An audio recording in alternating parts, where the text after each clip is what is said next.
देश में नेता प्रतिपक्ष श्री राहुल गांधी जी ने जो कल नागपुर में एक बयान दिया है और उसका ताल्लुक रायबरेली की दिशा की बैठक से जोड़ करके उन्होंने वहां बयान दिया, इसलिए मेरा पक्ष आना आवश्यक था। वैसे तो मैं देश की राजनीति में भारतीय जनता पार्टी का एक छोटा सा कार्यकर्ता हूं और रायबरेली के भीतर भारतीय जनता पार्टी के माध्यम से रायबरेली वासियों की सेवा करता हूं। लेकिन जब रायबरेली का कोई विषय आता है तो मैं ज़रूर कोशिश करता हूं कि पार्टी का पक्ष, सरकार का पक्ष भी जनता के सम्मुख आए। रायबरेली में दिशा की बैठक होती है, राहुल गांधी जी पहुंचते हैं और मैं स्वयं उनके बगल में सिर्फ 2 इंच की दूरी पर स्वयं बैठा था। नागपुर में जाके उन्होंने कहा कि मैंने कहा कि आप लोग परिचय दे दो, जबकि ये पूर्णतया असत्य है। परिचय रायबरेली की जिला अधिकारी ने कहा कि आप सब बैठे अधिकारी अपना परिचय दे दो, तो सभी जनप्रतिनिधियों और सभी अधिकारियों ने अपना अपना परिचय दिया। तो राहुल गांधी जी को देश के सामने ऐसी झूठ बोलने की क्या आवश्यकता थी जब उन्होंने कहा कि मैंने लोगों से परिचय पूछा। उन्होंने स्वयं किसी से परिचय नहीं पूछा। रायबरेली के जिलाधिकारी श्रीमती हर्षिता माथुर ने उपस्थित अधिकारियों से आग्रह किया कि आप अपना अपना परिचय बता दो, तो लोगों ने परिचय बताया। जिसके साथ ही उन्होंने नागपुर में अपने वक्तव्य में जो कहा कितना दुखद है, कितना हास्यास्पद था। हम हतप्रभ हैं कि जो 3 बार सांसद रह चुका हो, 4थी बार चुना गया हो, आखिर वो देशवासियों के सामने कैसे अपनी बात रख रहा है। उन्होंने नागपुर में कहा कि दिशा की बैठक में जब मैं परिचय प्राप्त कर रहा था तो उस समय वहां पर मुझे एक दलित नहीं सुनाई पड़ा, एक पिछड़ा नहीं सुनाई पड़ा। राहुल जी, जांच करा लो, कोई ऐसे समाज के लोग नहीं थे जो उस बैठक में ना रहे हो।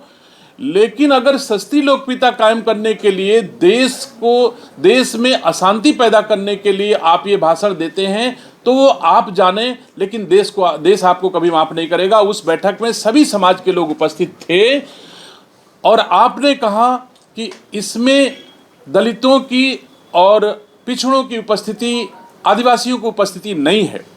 मैं कहता हूं कि उसी बैठक में आपने दिशा की बैठक के लिए सदस्यों को अपने हस्ताक्षर से नामित करना था, जिसमें कुल 9 सदस्य दिशा की बैठक के लिए नामित होने थे। 3 सदस्य भारत की सरकार के द्वारा आरक्षित पदों के लिए नामित होने थे, उनको छोड़ दिया जाए तो शेष 6 पद आपके दस्तखत से उसी बैठक में आरक्षित किए गए जिस बैठक की आप अध्यक्षता कर रहे थे। तो आपने अपनी कलम से दलितों और पिछड़ों का मनोनयन क्यों नहीं किया?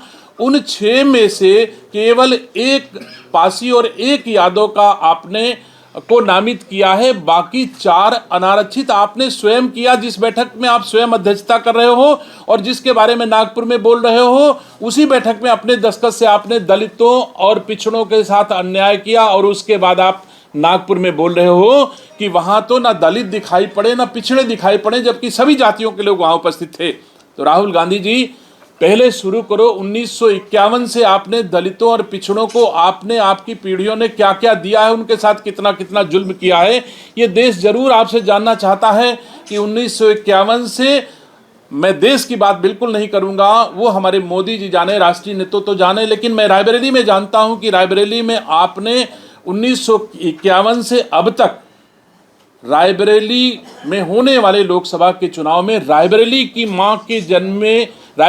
मां की कोख से जन्मे किसी बेटे को आपकी कांग्रेस ने टिकट नहीं दिया।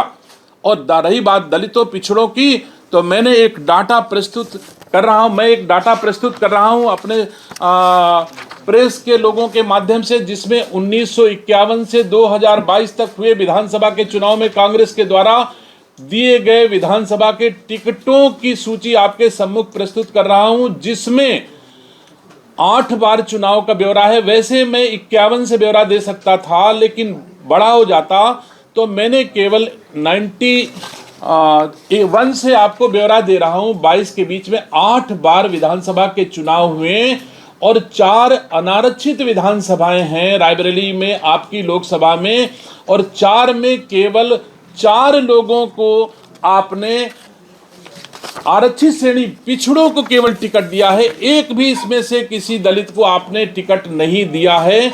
तो क्या इसके लिए आप देशवासियों से माफी मांगेंगे राहुल जी, कि आपने रायबरेली के लोगों, जिस बैठक में बैठे थे उसी बैठक में चुने हुए जनप्रतिनिधि बैठे थे, उन जनप्रतिनिधियों के बीच में आपने जो टिकट दिए हैं उसमें आप स्वयं देख सकते हो कि आपने दलितों पिछड़ों के साथ न्याय किया है आपके हिसाब से। मैं ये भी पूछना चाहता हूं कि चाहे आप पूरे देश की बात कर लो, चाहे रायबरेली अमेठी की बात कर लो, चाहे 10 जनपद की बात कर लो, 10 जनपद के भीतर भी आपके 2 सांसद हैं और तीसरा लड़ रहा है। इनमें से कितने दलितों और पिछड़ों को आपने आरक्षण दिया, ये भी तो देश के सामने आप बताओ। कहीं अगर चाहते तो वायनाड से किसी एक दलित और पिछड़े को आप टिकट दे करके सांसद बना सकते थे। आप चाहते तो राजस्थान से, जहां आपने अपनी मां को, वो भी अस्वस्थ होने के कारण, रिटायर होने के कारण आपने राज्यसभा भेजा है, वहां एक दलित को आप भेज सकते थे, वहां तो आपने नहीं भेजा। और रायबरेली की दिशा की बैठक में आकर के और उसके बाद देश के सामने देश को आप गुमराह कर रहे हो कि दलितों पिछड़ों का हक नहीं दे रहा। मुझे तो गर्व है कि जिस बैठक में आप गए थे उसमें मोदी जी की सरकार के शासनादेश के अनुरूप 3 लोगों को आरक्षण प्रदत्त किया गया था। आरक्षित श्रेणी पिछड़ों को केवल टिकट दिया है। एक भी इसमें से किसी दलित को आपने टिकट नहीं दिया है। तो क्या इसके लिए आप देशवासियों से माफी मांगेंगे राहुल जी, कि आपने रायबरेली के लोगों, जिस बैठक में बैठे थे उसी बैठक में चुने हुए जनप्रतिनिधि बैठे थे, उन जनप्रतिनिधियों के बीच में आपने जो टिकट दिए हैं उसमें आप स्वयं देख सकते हो कि आपने दलितों पिछड़ों के साथ न्याय किया है आपके हिसाब से।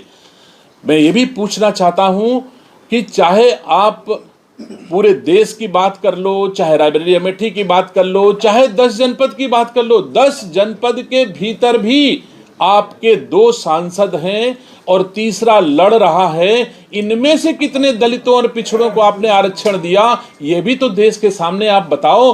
कहीं अगर चाहते तो वायनाड से किसी एक दलित और पिछड़े को आप टिकट दे करके सांसद बना सकते थे। आप चाहते तो राजस्थान से, जहां आपने अपनी मां को, वो भी अस्वस्थ होने के कारण, रिटायर होने के कारण आपने राज्यसभा भेजा है, वहां एक दलित को आप भेज सकते थे, वहां तो आपने नहीं भेजा। और रायबरेली की दिशा की बैठक में आकर के और उसके बाद देश के सामने देश को आप गुमराह कर रहे हो कि दलितों पिछड़ों का हक नहीं दे रहा। मुझे तो गर्व है कि जिस बैठक में आप गए थे उसमें मोदी जी की सरकार के शासनादेश के अनुरूप 3 लोगों को आरक्षण प्रदत्त किया गया था। लेकिन आपने तो जितना मोदी जी ने किया उतना भी हक दलितों और पिछड़ों को नहीं दिया है। तो सम्मानित साथियों, मुझे दुख होता है इस तरह से कि हमारे देश के सांसद ही नहीं, देश में नेता प्रतिपक्ष हैं, कैसे वो सदन इनकी योग्यता को समझ पाएगा, कैसे देश इन पर गर्व कर पाएगा। जगह जगह नफरत फैला रहे हैं, सद्भावना देश से खत्म कर रहे हैं। मैं आप सबके माध्यम से देशवासियों को, रायबरेली वासियों को आश्वस्त करता हूं कि राहुल गांधी जी सद्भावना बिगाड़ करके देश में आग लगाने का जो काम कर रहे हैं, ये अगर नहीं रोकेंगे तो मैं न्यायालय जाऊंगा। वैसे मैं उम्मीद करता हूं कि हमारे देश के यशस्वी प्रधानमंत्री जी का पानी, अगर ये आग फैलाते हैं तो वो पानी जो सबका साथ सबका विकास के रूप में देश में दिखाई देता है, वो ठंडा करने के लिए पर्याप्त है। कोई भी देशवासी को किसी रूप में किसी प्रकार की असुविधा का सामना नहीं करना पड़ेगा। वैसे ही उत्तर प्रदेश के यशस्वी मुख्यमंत्री जी उत्तर प्रदेश में किसी भी प्रकार का, चाहे वो जो विरोधी दल हो, सद्भावना खराब करने का काम करते हैं, तो हमारे उत्तर प्रदेश के माननीय मुख्यमंत्री जी निसंदेह सुशासन देने का काम करेंगे।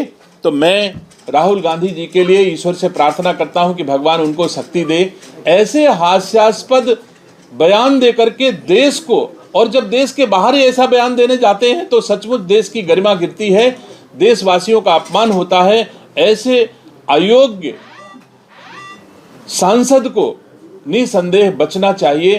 देश को बदनामी, देश को अपमानित करने से बचना चाहिए।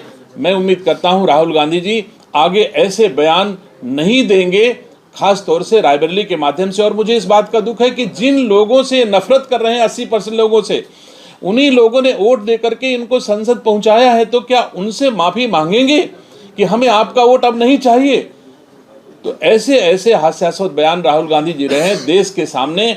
निसंदेह कांग्रेस की स्थिति खराब होती है, देश की स्थिति खराब होती है और एक संसद की गरिमा भी गिरती है कि एक सांसद जिसे ये पता नहीं होता कि दिशा की बैठक में एमपीज बैठते हैं, कि दिशा की बैठक में भारत सरकार के द्वारा संचालित योजनाओं परियोजनाओं के क्रियान्वयन के अनुश्रवण के लिए अधिकारी और निर्वाचित जनप्रतिनिधि बैठते हैं, वहां एमपीज नहीं बैठते हैं। इतनी भी जानकारी एक सांसद को नहीं है जो 4 बार सांसद रह चुका हो। अगर वो दिशा के बारे में ये नहीं जानता कि दिशा की बैठक भारत सरकार के द्वारा संचालित योजनाओं परियोजनाओं के क्रियान्वयन के अनुश्रवण के लिए होती है, तो मैं नहीं समझता। इनसे बेहतर तो रायबरेली के प्रधान हैं जो उस बैठक में बैठे थे और सही दिशा में अपनी बात रख रहे थे। उनको भी देश देख रहा था और वहीं राहुल गांधी जी बैठे थे, उनको भी देश देख रहा था। निसंदेह मैं कह सकता हूं कि रायबरेली का चुना हुआ पंचायत प्रतिनिधि प्रधान